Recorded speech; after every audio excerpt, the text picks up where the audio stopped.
এজন কণমানি ছাত্ৰ তৃতীয় শ্ৰেণীৰ এই ছাত্ৰজনৰ যাদুকৰী কণ্ঠই এতিয়া মোহিছে সকলোকে।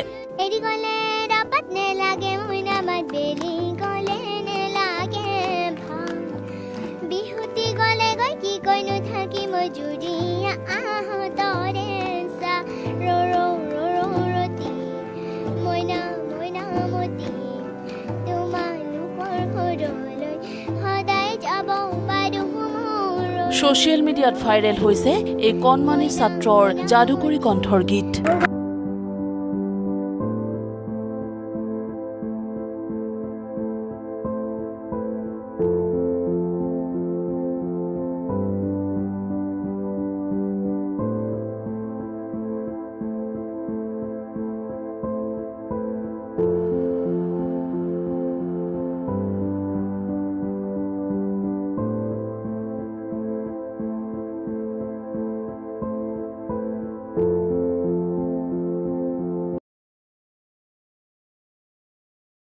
এয়া আমাৰ মাতৃগোটৰ প্ৰতিযোগিতা আৰম্ভ হৈছে।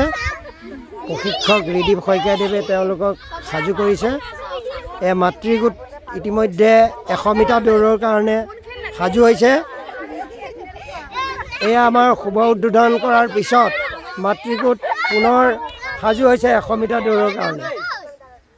এতিয়া 100 মিটাৰ দৌৰিব এয়া মাতৃগোট, সকলো ৰেডি হৈছে। এই আপোনালোকে দেখিছে আমাৰ প্ৰশিক্ষক ৰিদীপ শইকীয়া, তেওঁ ৰাজ্যিক তথা ৰাষ্ট্ৰীয় পৰ্যায়ৰ এজন খেলুৱৈ। আজি আমি তেখেতক অভিনন্দন জনাইছোঁ। আমাৰ জ্যোতি প্ৰাথমিক বিদ্যালয়ত তেখেতে সহায় সহযোগিতা আগবঢ়াইছে। লগতে মাতৃগোট ইতিমধ্যে তেওঁলোকে কেনেকৈ আগবাঢ়িব তাৰ প্ৰস্তুতি চলাই আছে আৰু প্ৰশিক্ষকে তেওঁলোকক প্ৰস্তুতি চলাবৰ কাৰণে নিৰ্দেশ দিছে। Hurry up! Hurry up! Hurry up! Hurry up!